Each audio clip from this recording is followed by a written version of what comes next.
दोस्तों, आज हम बात करते हैं उन लेजेंडों की जिन्होंने पूरी दुनिया को हंसाया, जिनको टीवी में देख देख कर हम खूब हंसे। लेकिन जिन लोगों ने आपको हंसाया वो खुद अपनी ज़िंदगी में कितना रोए वो आज आपको पता चलेगा।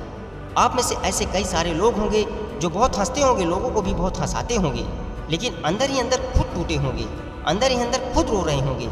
अगर ऐसा है तो ये वीडियो आपके लिए है। सबसे पहले हम बात करेंगे उस इंसान की जिसकी घर की छत इतनी टपक रही थी कि बारिश के आते ही उन्हें ऊंची जगह पर खड़े होना पड़ता था। जिन्होंने अपने बुरे वक्त को निकालकर मिमिक्री की आवाज़ निकालकर पेन बेचे, जो सिर्फ 7 क्लास तक पढ़ा है। जिन्होंने 18 की उम्र में हिंदुस्तान यूनिलीवर कंपनी में काम किया है और कंपनी के स्टाफ को नियमित रूप से हंसाया करते थे। मैं बात करता हूँ जॉनी रॉय की, जिसे आज पूरी दुनिया जॉनी लीवर के नाम से जानती है। और आज के डेट में जॉनी लीवर के नेट पर 31 मिलियन फॉलोवर्स हैं। जॉनी लीवर कहते हैं, बस तू मेहनत कर, क्योंकि जब परमेश्वर की रोशनी आती है तो हमारे अंदर एक ताकत आ जाती है। और ये तो कुछ नहीं है, इसके आगे मैं आपको जो कहानी सुनाने जा रहा हूँ उसे सुनकर आपके रोंगटे खड़े हो जाएंगे। ये कहानी उस इंसान की है जो मरने के बाद भी लोगों के दिलों में राज करता रहा। इस इंसान ने पूरी दुनिया को हंसाया, लेकिन उनका शुरुआती जीवन बहुत ही संघर्षमयी रहा।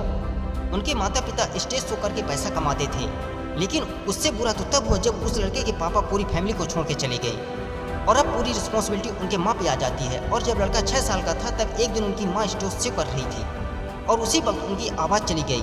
वहाँ पर बैठे ऑडियंस बहुत ही गुस्सा होने लगी। तभी वो 6 साल का बच्चा आकर अपनी माँ जैसी एक्टिंग की और उनकी आवाज़ निकालकर उस स्टेज शो को पूरा किया। लेकिन दुर्भाग्य की बात यह थी कि उस स्टेज शो के बाद उनकी माँ की आवाज़ कभी वापस ही नहीं आई। उससे बुरा तो तब हुआ जब वो 8 साल के थे तो उनकी माँ की हालत बहुत ख़राब हो चुकी थी और उनकी माँ मेंटल हो चुकी थी। मेंटल होने के कारण उनकी डेथ हो चुकी थी और इसके बावजूद भी वो हिम्मत नहीं हारी और बड़े से बड़े शो को वो पार्टिसिपेट करने लगी। उनकी पहली film I making a living. इनके बाद भी उनको कई सारे फिल्मों से ऑफर आने लगे और सिर्फ यही नहीं, उन्होंने 1914 में अपनी पहली फिल्म डायरेक्ट कर दी, जिनका नाम है कोट इन द रैन। अब तो आप समझ ही गए होंगे कि मैं किसकी बात कर रहा हूँ। मैं बात कर रहा हूँ चार्लिस चैपलिन की, जो मरने के बाद भी लोगों के दिलों में जिंदा है। राजपाल यादव की हाइट बहुत कम है, लेकिन उन्होंने इस कमजोरी के बीच में कभी भी अपनी कामयाबी के बीच नहीं आने दिया।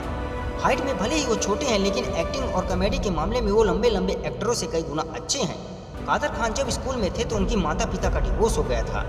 कपिल शर्मा के पिताजी उन्हें बचपन में छोड़ के चले गए थे। अमिताभ बच्चन को उनकी वॉइस अच्छी न होने के कारण उनको जॉब से निकाल दिया गया था। लेकिन इन सब के बावजूद भी इनमें से कोई एक भी रुका नहीं, क्योंकि छोटे पंछी बारिश के आने से छिप जाते हैं। बाज तो तूफानों को चीरकर ऊंचाइयों में उड़ता है। गुलाब के पौधों में पहले कांटे आते हैं, फिर उसके बाद फूल आते हैं। जिंदगी में भी पहले कांटे आते हैं, उसके बाद फूल आते हैं, और जो कांटे आते हैं वो बहुत चुभते हैं। अरे लोहे की तब तक वैल्यू नहीं बढ़ती जब तक वो तपता नहीं। तुम्हारी कैसे बढ़ सकती है? तुम्हारी वैल्यू उस लोहे की तरह है, जब तक नहीं बढ़ेगी जब तक तुम तपोगे नहीं। और जब भी तुम अपने हालातों को दोष देने लगो और ऐसा लगे कि जिंदगी बहुत ही टफ है, अगर आप सोचते हैं कि मेरा रंग सांवला है तो आपकी आंखों के सामने जॉनी लीवर सर का चेहरा याद आना चाहिए। और यदि आप सोचते हैं कि मेरी हाइट छोटी है तो आपकी आंखों के सामने राजपाल सर का चेहरा याद आना चाहिए। अरे तुम क्या अपने हालातों को दोष देते हो? इस दुनिया में कैसे कैसे लोग होंगे जो कहाँ से कहाँ पहुँच गए होंगे। उनकी लाइफ की सिचुएशन इतनी खराब थी कि उसके बावजूद भी वो इस लेवल तक पहुंच सके, जिसे दुनिया सोच भी नहीं सकती है। और लोग छोटी छोटी चीज़ों के लिए रोते रहते हैं। वो छोटी छोटी चीज़ों के लिए रोना बंद करो और कुछ ऐसा करो कि तुम दुनिया के लिए एक एग्जाम्पल बन जाओ।